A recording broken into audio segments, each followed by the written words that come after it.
dukung semuanya untuk kebaikan negara ini. Tenang saja Pak Prabowo, saya sudah ada di sini. Pak Jokowi sebagai kepala negara, kepala pemerintahan, tentu harus netral, senetral-netralnya. Dan saya yakin Pak Jokowi tetap akan netral dan tidak akan menggunakan kekuasaannya walaupun anaknya maju berkompetisi. Mas Gibran itu menjadi cawapres ketika ayahnya masih berkuasa. Terjadi spekulasi mengenai pemilu jangan-jangan akan dipenuhi oleh sesuatu yang tidak netral.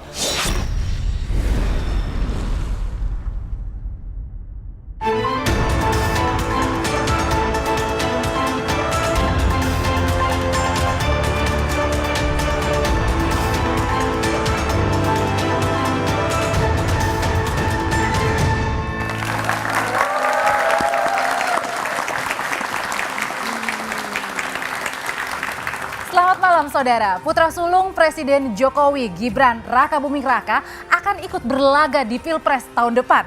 Gibran saudara melenggang setelah Mahkamah Konstitusi, institusi yang dipimpin Paman Gibran, Anwar Usman, memberi jalan.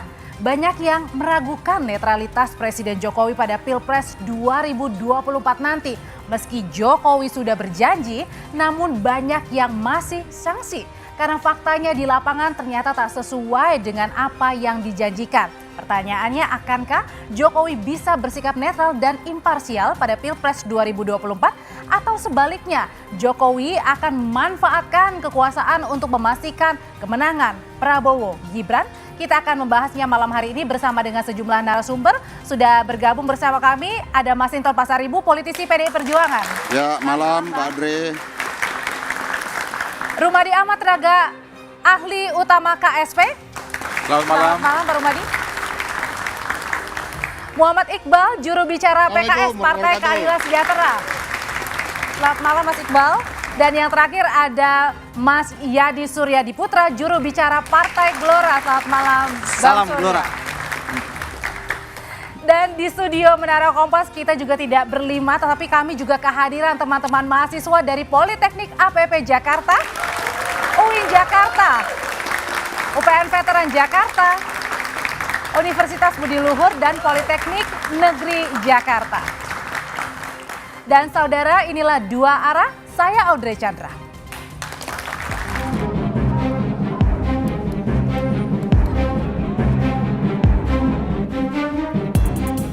Dan mereka-mereka yang sayang ini menitipkan pesan untuk Bapak Presiden bisa menjaga netralitas dan menegaskan kepada seluruh aparat untuk menjaga netralitas di dalam Pilpres pemilu.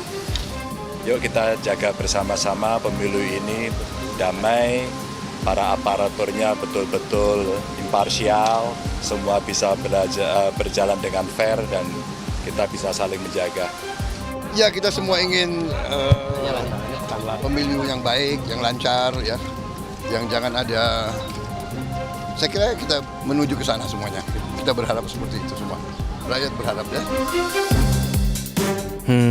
Kampanye belum dimulai nih. Tapi netralitas Jokowi di Pilpres 2024 sudah dipertanyakan. Kekhawatiran muncul karena putra sulung presiden, yaitu Gibran Raka Buming Raka, maju menjadi cawapres mendamping Prabowo Subianto. Atas nama netralitas, Jokowi sempat mengundang 133 pejabat kepala daerah di Istana Negara, serta mengundang makan siang 3 calon presiden. Dan juga saya minta jangan sampai memihak. Itu dilihat tuh, hati-hati. Mudah sekali kelihatan Bapak Ibu memihak atau enggak. Krik, enggak. Dan juga pastikan ASN itu netral. Tapi, walaupun sudah menjamu mereka, netralitas Jokowi masih dipertanyakan sejumlah pihak. Mereka menilai Jokowi justru sedang mengirim pesan khusus untuk para capres yang diundangnya. Itu saya melihat justru itu sikap Pak Jokowi bagus juga, warning buat Ganjar dengan Pak Anies. Siap-siap, apalagi ini pertemuan di istana. Beliau punya perangkat jelas. Kemarin pertemuan kepala daerah semua kalau tidak salah di istana sebelum pertemuan itu kan. itu ada sinyal bahwa akan kekuatan besar ini, kamu akan hadapi kekuatan besar, kan kira-kira begitu. Jangan sekedar gimmick, pertunjukan politik dan normatif, tapi harus diikuti dengan komitmen yang bisa ditagih, bisa dicek, bisa dikoreksi. Netralitas Jokowi di Pilpres memang belum bisa dipastikan, tapi restu dan doa Jokowi untuk Gibran adalah hal yang pasti. Jadi, mungkin nggak sih Jokowi netral di Pilpres? Dan malam hari ini kita juga kehadiran panelis Adi Praitno, Direktur Eksekutif Parameter Politik Indonesia. Malam Mas Adi. Jadi yang pertama saya langsung aja tertuju kepada Bang Masinton. Jadi setelah makan siang Pak Jokowi Presiden bersama dengan 3 baca pres, masih percaya Pak Jokowi netral? Kalau Mbak Adri gimana? Kalau Mbak Adri gimana? Saya nanya ke Abang dulu. Oke. Nah, tentu kita semua berharap bahwa pemilu ini bukan sekadar ritual 5 tahunan. Tetapi pemilu itu adalah bagian dari proses demokrasi yang bisa melahirkan kepemimpinan yang legitimate. Maka pemilunya bukan sekadar jujur dan adil, tapi juga jujur, adil dan terpercaya. Agar hasil dari pemilu bisa dipercaya masyarakat dan legitimasi kepemimpinan yang terpilih dari hasil pemilu tersebut bisa diakui oleh masyarakat. Nah, terkait dengan netralitas, ya, kita mau pemimpin itu adalah satunya kata dan perbuatan. Kalau katanya netral, ya harus netral perbuatannya. Jangan nggak netral. Tapi kemarin baru berapa hari kita lihat ada peristiwa di Bali di mana atribut baliho yang ada Pak Ganjar dan Prof Mahfud serta atribut PDI Perjuangan ketika Presiden datang diturunin tuh. Yang lain, atribut lain aman-aman aja. Atribut partai lain aman-aman aja. Bang, tahan dulu sampai di situ, kita akan simak dulu pernyataan dari Presiden Joko Widodo. Ini perlu saya sampaikan bahwa pemerintah daerah, pemerintah provinsi, pemerintah kabupaten, pemerintah kota, pemerintah pusat, semua harus netral. ASN semua harus netral, TNI semua harus netral, Polri semua harus netral. Oleh sebab itu, pemindahan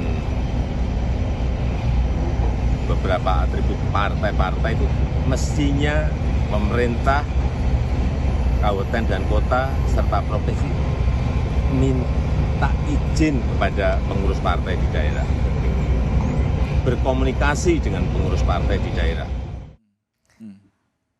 Kuncinya kalau kata Pak Presiden bilang berkomunikasi, jangan-jangan ini memang masalah komunikasi doang, Bang.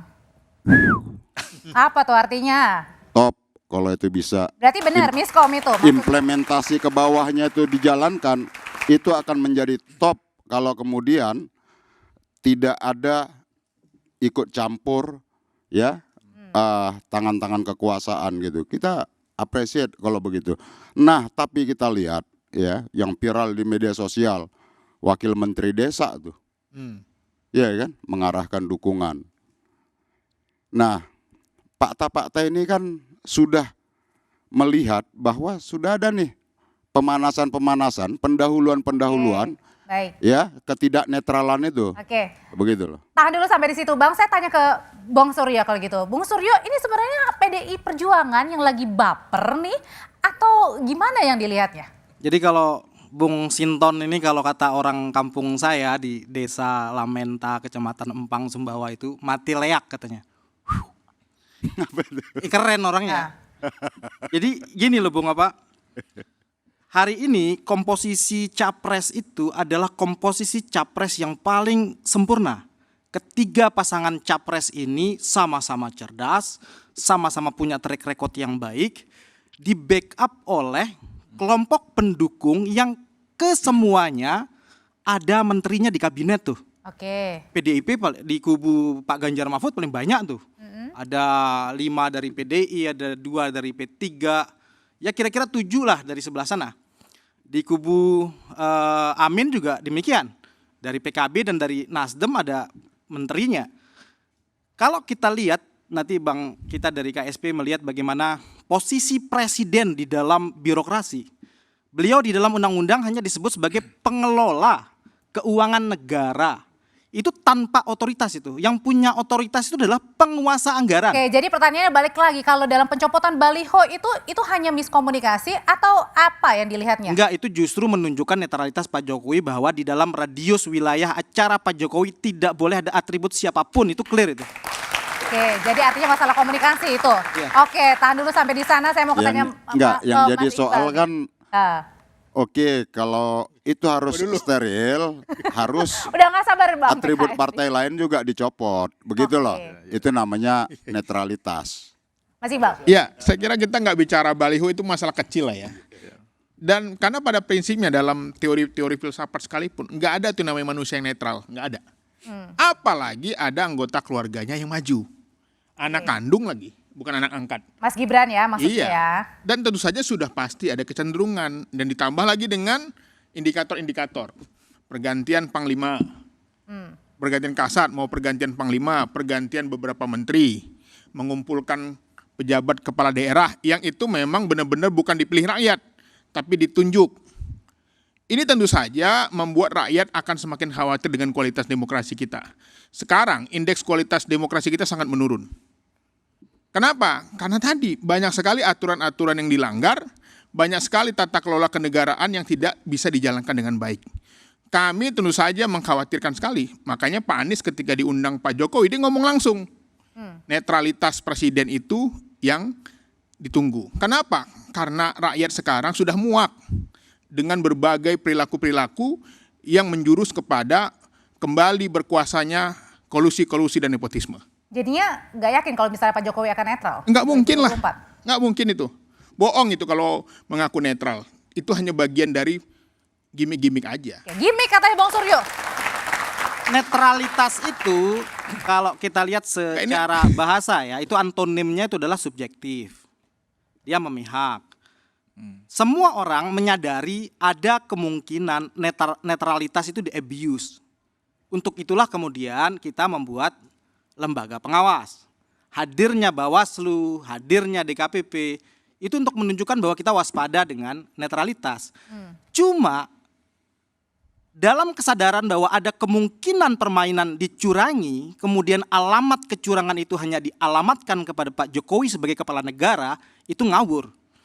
Di kubu Amin ada menteri desa yang berkuasa penuh dan luar biasa terhadap 35.000 orang pendamping desa dengan anggaran 2 triliun per tahun gaji mereka itu. Besar kemungkinan digunakan oleh kekuatan Amin untuk Pilpres. Ada nggak buktinya kalau itu digunakan? Sama dengan ada nggak buktinya Pak Presiden kalian tuduh-tuduh? Ngumpulin, udah ngumpulin. Antara presiden ini udah ngumpulin dengan menteri jauh lebih kuat touchingnya menteri ke bawah. Makanya, presiden tidak bisa berbicara kepada seluruh aparatur sipil negara di seluruh Indonesia. Yang bisa berbicara kepada ASN adalah Menteri PAN. Menteri PAN itu sendiri dari PDIP. Jadi maksud saya begini Mbak Andre, jika ada tuduhan kecurangan, ketiga pasangan calon ini berpotensi melakukan kecurangan. Rakyat kuatkan Tetapi pengawasan. dalam teorinya itu. orang yang paling indikatornya memiliki kecenderungan kekurangan, orang yang paling berkuasa, orang yang nomor 1. Yang punya ketacingan struktural dong. Semisal terhadap seluruh aparatur sipil negara ketika Komisi Aparatur Sipil Negara KASN dibubarkan dalam undang-undang terbaru, melekatnya ASN itu kepada Menteri PAN. Menteri PAN di kubu mana? Dari PDIP. Kementerian Desa dari Amin. Makanya kalau mau tuduh-tuduhan kecurangan di tengah tidak ada oposisi. Apa buktinya? Semua kita sekarang ada di dalam kabinet tidak bisa dialamatkan kepada satu orang. Semua berpotensi melakukan Tapi sebentar, kecurangan. saya bisa ini, Bung Suryo ini sahabat baik saya. Jadi saya kasih contoh tadi Bung Suryo ya, yang Bung Suryo sampaikan, touching dari seorang menteri tadi. Di Kementerian Desa aja, ini yang lagi viral sekarang ini, Wamendesnya Pak. Itu menampak, bukan menterinya malah. Menterinya yang senyap. Iya. Yang senyap menterinya yang senap. Buktinya apa? Oke, ini udah nggak sabar nih tenaga ahli utama KSP. Artinya semua punya potensi melakukan kecurangan, jangan dialamatkan kepada satu orang. Sekarang kita harus berada pada satu kesadaran yang sama, kita perkuat. Partai Gelora itu berkepentingan agar pemilu netral, agar kita masuk ke parliamentary threshold kita, semua orang berkepentingan dengan netralitas. Tapi jika alamat kecurangan dialamatkan kepada satu orang, di tengah semuanya hari ini ada di dalam kekuasaan, itu absurd itu. Oke, di sini ribut-ribut. Sebenarnya kalau di dalam sendiri internal gimana sih Mas Rumadi? Ya, Mbak Audrey, saya senang dengan perdebatan ini karena sebenarnya ini kan spiritnya kita semuanya ingin menyaksikan pesta demokrasi ini yang fair, yang jujur, yang adil, yang bermartabat itu, di mana semua orang punya kesempatan yang sama, ada fairness di situ. Dan sebenarnya kan kita proses ini kita ingin memastikan bahwa ritual demokrasi yang kita lakukan setiap 5 tahun ini bukan hanya sebagai ritual 5 tahunan, tetapi ini seperti yang tadi disampaikan, ini harus bisa menaikkan kualitas demokrasi kita. Makanya kita semuanya punya kepentingan untuk memastikan proses pemilu ini berjalan dengan baik. Dan kami di kantor staf presiden kami mengamati secara serius perkembangan ini, termasuk bagaimana respon publik terhadap apa yang disampaikan oleh Bapak Presiden terkait dengan netralitas ini. Dan kami sudah mendapatkan arahan dari pimpinan bahwa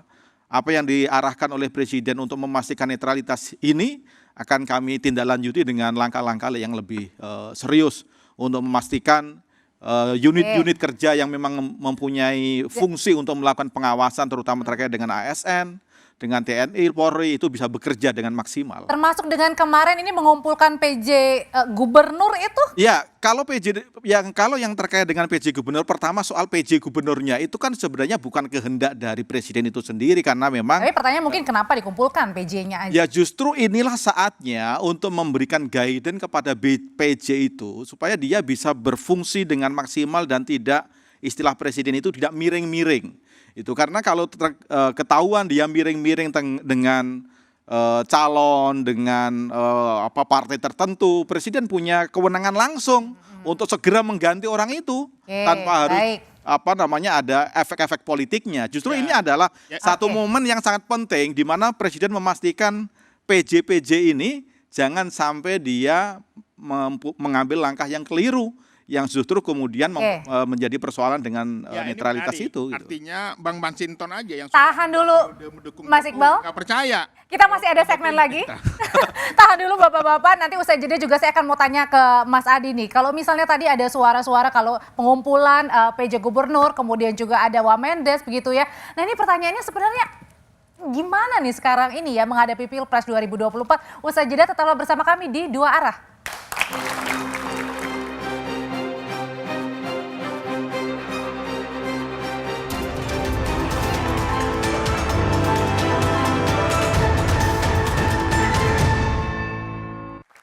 Oke, saya langsung ke Mas Iqbal. Mas Iqbal tadi ada ingin menanggapi soal presiden yang mengumpulkan PJ Gubernur ya. Karena kan presiden juga Jokowi bilang ini jangan intervensi apapun, jangan memihak. Ya, saya kira memang teman-teman ASN, teman-teman TNI Polri ya, ini juga bagian dari komunitas ataupun aparatur yang sangat menentukan kualitas pemilu kita. Kadang-kadang instruksi itu mereka juga kadang punya hati nurani juga. Wah, gue nggak enak nih disuruh, tapi gimana ya? Karena kita ingin melihat fakta-fakta aja lah. Karena PJ gubernur dan kepala daerah sekarang itu mereka ditunjuk. Bisa diganti kapan saja. Siapa yang tanda tangan? Presiden. Bukan menteri. Bukan partai politik. Dan ini tentu saja memberi peluang di mana mereka bisa menyalahgunakan kekuasaan itu lebih luas.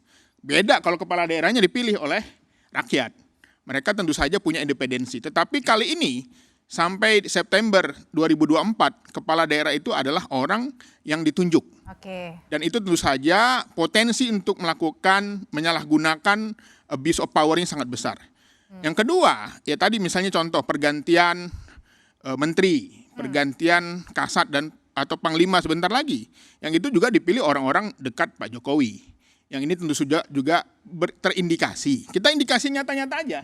Yang terlihat ya, yang terlihat. Belum lagi nggak terlihat, apalagi ada aparat intelijen, ada lagi yang di backstage lah. Ini tentu saja menjadi salah satu keprihatinan kami. Tetapi kami yakin sebagai manusia Pak Jokowi ini tentu saja masih punya nilai-nilai etika.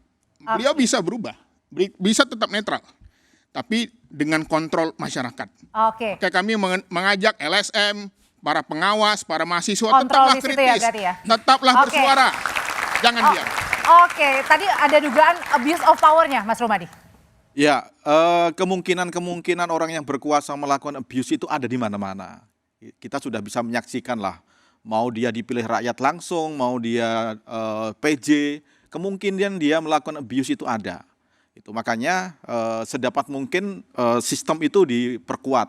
Dan saya setuju tadi partisipasi dari masyarakat, begitu ada tanda-tanda di situ ada abuse, di situ ada kenetralan, masyarakat langsung bisa bicara. Saluran-salurannya sudah disediakan, baik yang saluran yang resmi maupun yang tidak resmi. Kalau misalnya ASN ada saluran resmi yang bisa digunakan, misalnya lapor ke asn.go.id itu bisa dipakai. KSN juga bisa sudah bekerja sama dengan Bawaslu. Itu juga ada aplikasi yang bisa digunakan, SiapNet itu ada aplikasi yang bisa digunakan kerjasama antara KSN dan Bawaslu. Dan kalau kita merujuk pada laporan-laporan dari Pilkada serentak tahun 2020 misalnya, atau Pilpres tahun 2019, laporan-laporan itu ditindaklanjuti oleh KSN dan juga ditindaklanjuti oleh institusi-institusi yang memang punya kewenangan untuk melakukan teguran langsung kepada, atau bahkan ada yang dipecat dan sebagainya karena dia melakukan pelanggaran netralitas tadi. Oke, terkait dengan dugaan adanya abuse of power, Mas Adi, ini yang dilihatnya gimana? Kalau tadi kan meminjam, ini ada pengumpulan begitu ya, belum lagi ada video dari Wamendes yang mengumpulkan untuk menangan Prabowo Gibran. Ya, saya kira dua hal, Audrey. Pertama, biasanya setiap pemilu dan pilkada bicara tentang netralitas ASN itu menjadi diskursus yang cukup serius. Karena kemungkinan petahana menggunakan seluruh instrumen kekuasaan politiknya itu jauh lebih memungkinkan. Karena dia punya resource, dia punya potensi dan punya SDM untuk mengkapitalisasi itu semua, tentu untuk demi kepentingan politik tertentu. Yang kedua, dalam konteks Pilpres 2024, kenapa soal netralitas Jokowi ASN ini kembali ramai? Karena di situ ada putra mahkota, Mas Gibran Rakabuming Raka, yang sejak awal seakan-akan proses pencalonannya pun itu seakan-akan ada invisible hand yang ikut menentukan, mendeterminasi soal kenapa kemudian bisa berkompetisi dan berpasangan dengan Pak Prabowo Subianto. Kalau kita melihat proses secara keseluruhan, disitulah kemudian ada anggapan dan dugaan-dugaan indikasi bahwa ketika Mas Gibran diputuskan sebagai wakilnya Pak Prabowo Subianto, ini bukan serta-merta usahanya Mas Gibran, tapi ada kekuatan-kekuatan politik yang lain yang kemudian tidak bisa kita nalar, tidak bisa kita jangkau dalam konteks ini, kemudian tapi dia menjadi faktor penentu. Siapa itu? Ya, invisible hand itu bisa ditebak oleh kekuasaan dan kita semua. Nah, yang bagi saya bicara tentang Jokowi netral nggak netral itu udah nggak rasional. Jokowi itu pasti tidak netral. Karena dia pasti punya pilihan politik di TPS. Dan orang juga pasti menebak bahwa yang dipilih oleh Pak Jokowi adalah Gibran. Berpasangan dengan Prabowo Subianto. Dalam konteks itu nggak ada persoalan apapun. Yang menjadi ramai itu adalah apakah aparatus sipil negara, ASN yang memang dalam undang-undang pemilu itu tidak boleh, haram hukumnya, dia kemudian mengintervensi apalagi ikut campur dalam pemenangan pemilu, termasuk PJ kepala daerah. Kan itu saja sebenarnya. Yang ingin saya katakan adalah bahwa ASN ini bukan soal loyalitasnya kepada presiden. Presiden itu adalah jabatan politik yang bisa berubah kapan saja, per 5 tahun ataupun 10 tahun.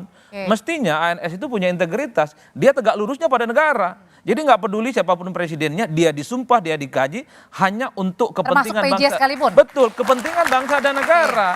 Ingat loh, Jokowi jabatan politiknya 5 tahun dan bisa nambah 10 tahun. Setelah itu, siapapun presidennya, ASN ini hanya bekerja untuk negara, bukan untuk jabatan politik seseorang yang itu durasinya dibatasi oleh 5 tahun. Oleh karena itu, imbauan politik kayak gini kan penting, Audrey. Kenapa? Untuk mengingatkan ASN itu bukan untuk personal loyalitasnya, tapi kepada negara. Sekalipun ambruk ini negara, sekalipun runtuh ini negara, ASN itu harus berdiri di situ, bukan untuk kepentingan personal. Kan itu yang sebenarnya kenapa kita membicarakan. Tentu supaya kita ini tidak mubazir.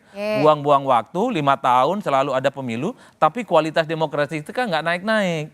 Ini yang saya kira menjadi catatan kita bersama bahwa kita pastikan di 2024, sekalipun di situ ada Mas Gibran Rakabuming Raka, terafiliasi sebagai anak presiden, semua ASN itu berdiri di semua kaki-kaki untuk negara ya? Ada. Iya. Bukan kekuasaan ya? Bukan kekuasaan. Oke, bagi Partai Gelora yang sepertinya ia mulai menikmati lah, bisa dibilang seperti itu ya, Saya nggak tahu nih kalau misalnya nanti bisa dikoreksi gitu ya dari Koalisi Indonesia Maju gitu. Nah ini gimana nanggepin soal netralitas dan kemudian ASN tadi tegaknya sama negara bukannya kekuasaan? Ya betul itu di dalam Undang-Undang Aparatur Sipil Negara itu ASN itu adalah aparaturnya negara bukan aparaturnya pemerintah. Saya salah satu tenaga tim asistensi pembentuk Undang-Undang ASN dulu di DPR. Jadi seperti kata Bang Adi, Presiden tidak mungkin netral karena ia juga mencoblos, demikian juga ASN tuh. Dia punya hak pilih di dalam TPS.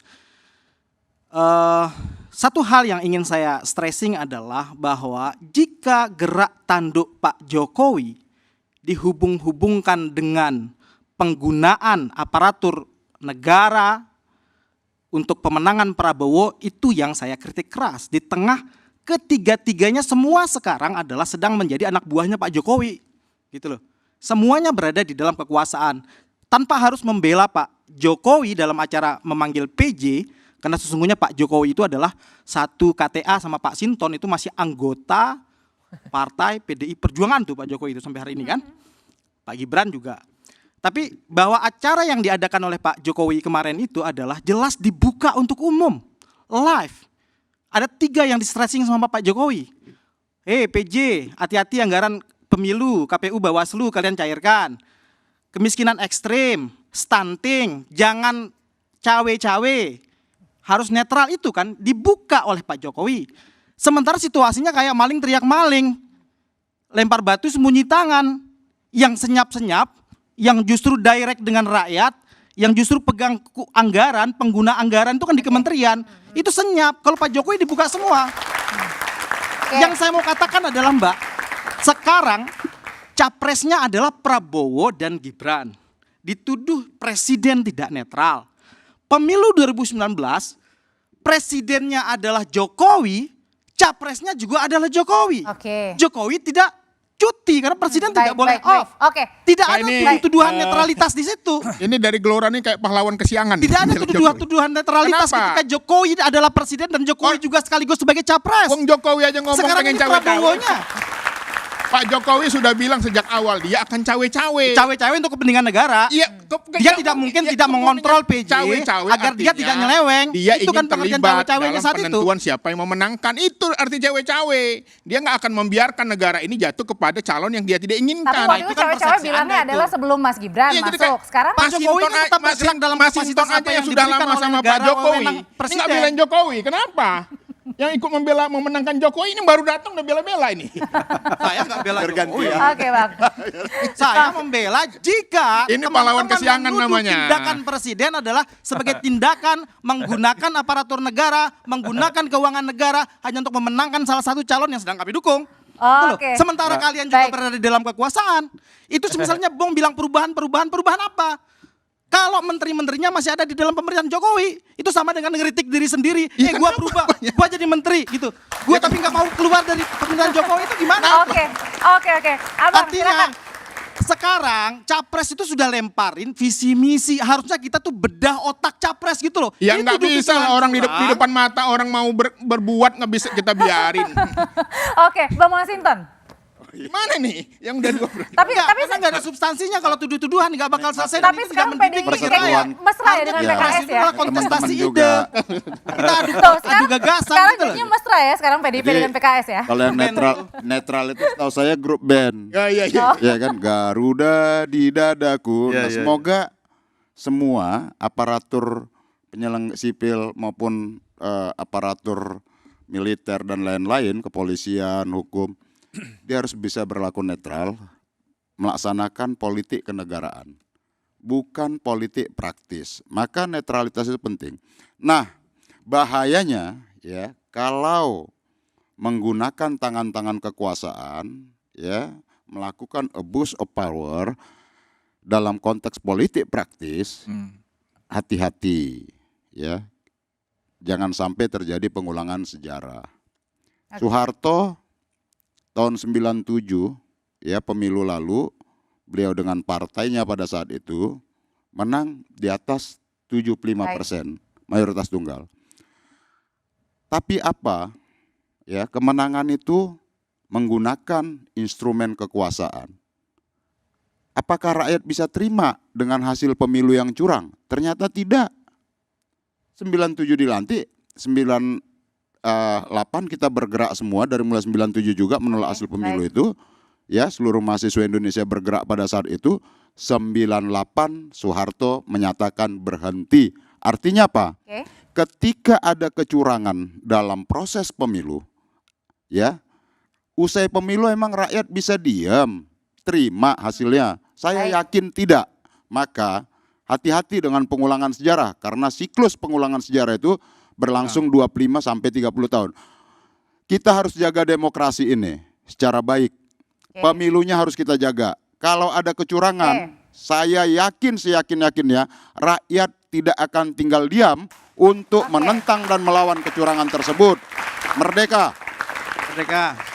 Semua berkepentingan netral kan? Semua berkepentingan netral. Oke, baik. Tahan dulu di sana Bapak-bapak, kita masih ada satu segmen berikutnya yang pertanyaannya adalah apakah juga dari PDI Perjuangan melalui Bambang Masinton Pasaribu nih ini menggunakan hak angket begitu ya terkait dengan dugaan intervensi kekuasaan dalam putusan yang menguntungkan Gibran maju sebagai bacawa pres dari putusan MK. Usai jeda tetaplah di Dua Arah.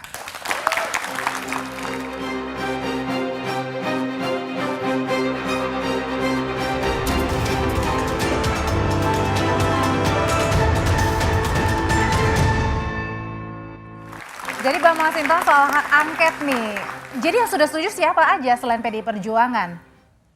Jadi usulan hak angket itu syaratnya itu diusulkan oleh 25 anggota, Mbak Audrey.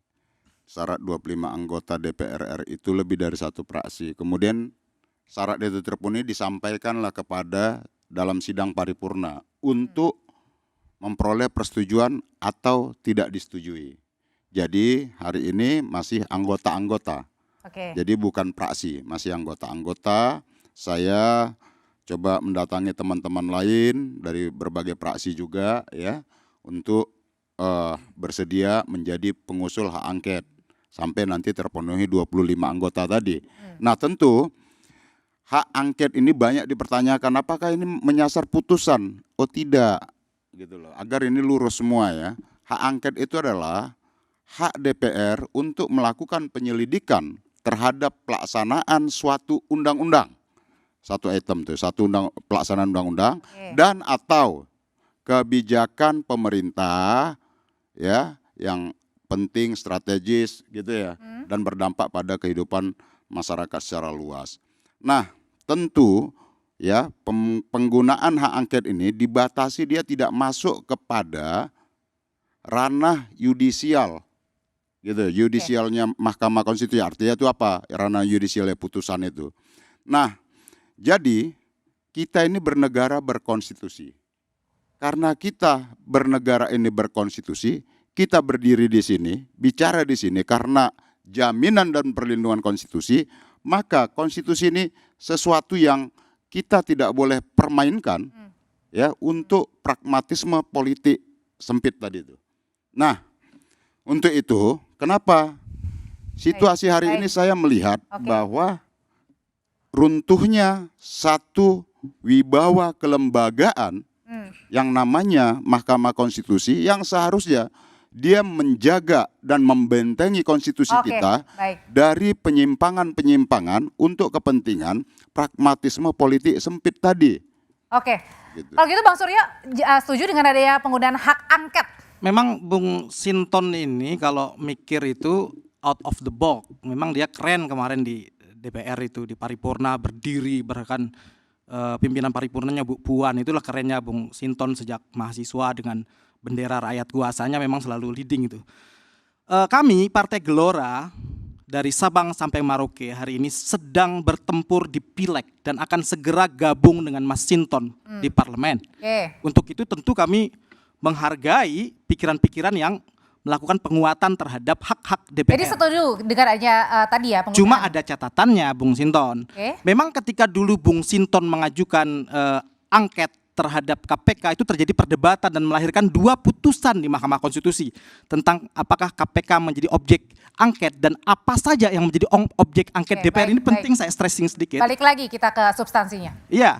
Artinya di dalam putusan MK itu memang dikatakan tidak ada limitasi lembaga mana saja yang menggunakan keuangan negara untuk bisa menjadi objek angket DPR. Tetapi kan ada syarat. Syaratnya secara strict law di dalam penjelasan pasal 79 ayat 3 dikatakan yang bisa diangket itu adalah Presiden RI, Wakil Presiden, Panglima TNI, Polri, Kejaksaan Agung, Menteri, dan Kepala Lembaga non-pemerintah. Nah, terhadap MK menariknya memang Bung Sinton melihat bahwa bukan pada putusan, karena putusan tidak ada yang bisa membatalkan putusan, hatta putusan Mahkamah Etik besok tidak bisa membatalkan putusan pengadilan. Meskipun kini ada MK-MK ya. Ya, yang dibacakan oleh Bung Sinton tadi adalah syarat daripada angket itu adalah berakibat penting, strategis, dan berdampak luas bagi kehidupan masyarakat berbangsa dan bernegara. Gagal jika menggunakan angket MK untuk mengawasi fungsi pemerintahan. Jadi dalam MK dan seluruh lembaga negara itu adalah ada fungsi pemerintahan. Di mana fungsi pemerintahannya? Di sekjen. Jika ada dispute terhadap keuangan, jika ada pegawai yang tidak hadir, itu bukan objek angket. Tapi hanya itu delik yang bisa diangket karena putusan yudisialnya nggak bisa diangket. Maka pasti 100% gagal ide untuk mengajukan hak angket. Gagal ya? Gagal. Oke, prediksinya seperti itu. Mas Iqbal, setuju nggak nih? Kami tidak mau lebih dalam membahas angket, itu haknya PDIP bersama Pak Jokowi ya. Biar aja mereka. Tetapi kami fokus kepada saat ini membawa Mas Anies ke daerah-daerah. Kemarin baru pulang dari Sumatera Utara, Sumatera Barat, dari Aceh. Orang-orang membludak menyaksikan kehadiran Pak Anies. Karena kami melihat saat ini adalah saatnya Capres itu menurunkan gagasannya ke bawah. Karena masyarakat itu perlu apa yang disebut dengan aura kemenangan, harapan. Karena sesungguhnya harga sembako semakin mahal, pengangguran semakin tinggi. Dan itu menunjukkan. Tapi kan Mas Anies sendiri kemarin ini kan bicara pada saat di depan Pak Jokowi juga harapannya soal netralitas. Nah ini nggak digunain juga nih penggunaan hak angket bersama dengan PDI. Iya, saya kira kan Pak Anies bukan pengurus partai politik. Dia bukan anggota partai politik, dia nggak punya pasukan untuk di parlemen. Tetapi kami melihat apa yang dilakukan Mas Anies itu sudah tepat. Bagaimana dia kemarin menyampaikan pemakjulan gimana kepada Presiden langsung bahwa kejujuran, keadilan, dan netralitas itu sangat penting. Dan tidak mungkin seorang calon presiden menyampaikan itu langsung kalau dia nggak punya kegundahan dan nggak punya indikator-indikator mengarah ke sana. Ya. Oke.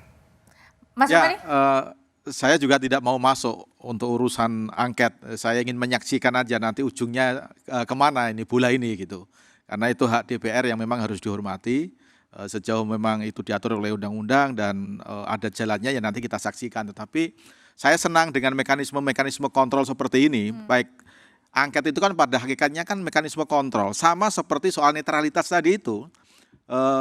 Dengan beberapa teman, Bung Masinton meragukan, Bung Iqbal meragukan. Saya senang dengan yang ragu-ragu ini. Karena dengan ragu-ragu itu berarti dia akan melakukan pengawasan. Kemungkinan terjadinya abuse tadi itu. Kemungkinan terjadi penyalahgunaan kewenangan yang dimiliki. Jadi keraguan-keraguan yang teman-teman miliki jangan berhenti di keraguan, tapi tolong bersama-sama kita gunakan segala mekanisme untuk memberikan pengawasan, termasuk pengawasan yang dilakukan oleh Dewan dan juga mekanisme yang disediakan oleh pemerintah untuk memastikan seluruh aparatur negara itu netral di dalam proses pemilu ini. Oke, kalau gitu pertanyaannya yang berikutnya adalah soal pergantian calon Panglima TNI. Kurang dari 1 minggu ya, 6-7 hari lah. Baru dilantik menjadi KSAD, terbersit bahwa sudah ada memang ya, sudah dicalonkan juga sebagai calon Panglima TNI, Mas Adi. Tanggapannya? Ya, saya nggak tahu persis ya motivasi pergantian semacam itu, Audrey. Tapi yang jelas satu hal, bahwa segala apapun keputusan politik belakangan ini pasti dikaitkan dengan bagaimana menuju 2024 ya. Apapun itu, karena ini memasuki tahun politik.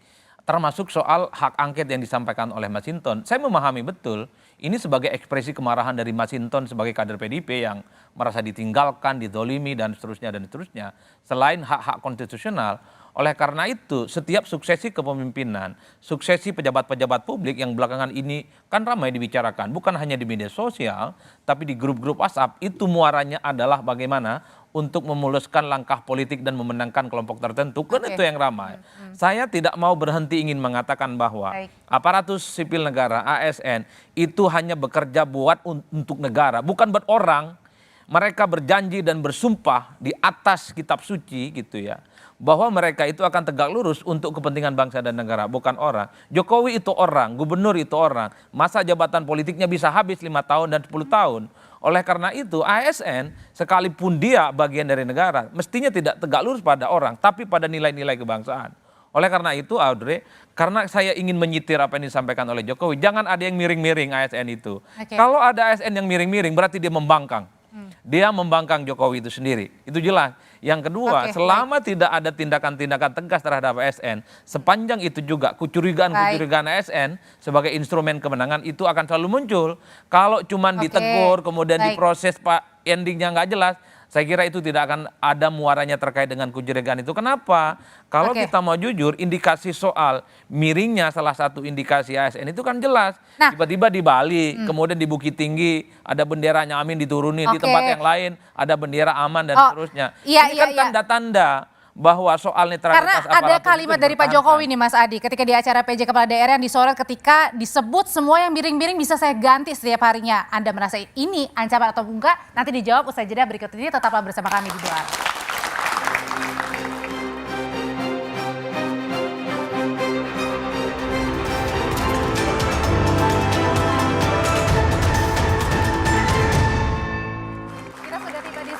Dari dua arah, jadi saya mau kasih kesempatan buat masing-masing singkat saja.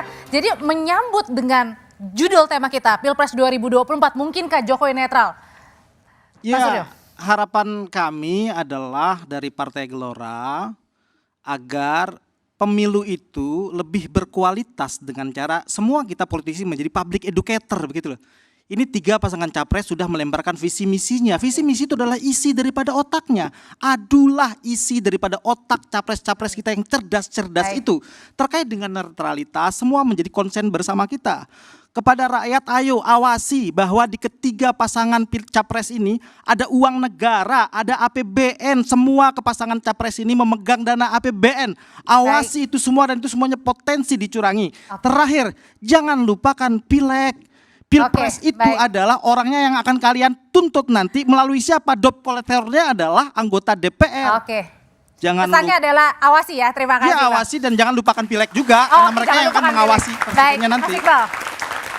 Ya, kami di PKS sudah membentuk namanya Pahlawan Demokrasi. Anak muda bergabung di Pahlawan Demokrasi untuk memantau, memoto, memvideokan di setiap TPS di seluruh Indonesia. Dan kami menghimbau kepada aparatur negara, TNI Polri, para aktivis LSM, pengawas, silahkan kita kritisi bersama para mahasiswa, bergabung, berpartisipasi dalam demokrasi, karena demokrasi kita itu di tangan, kesuksesannya di tangan kita semua. Kritisi nggak masalah, silakan Mas Rubadi. Ya, kalau pertanyaannya mungkinkah Jokowi netral, bukan mungkinkah, tapi memang harus netral, karena ini adalah salah satu cara untuk memastikan demokrasi kita itu semakin berkualitas.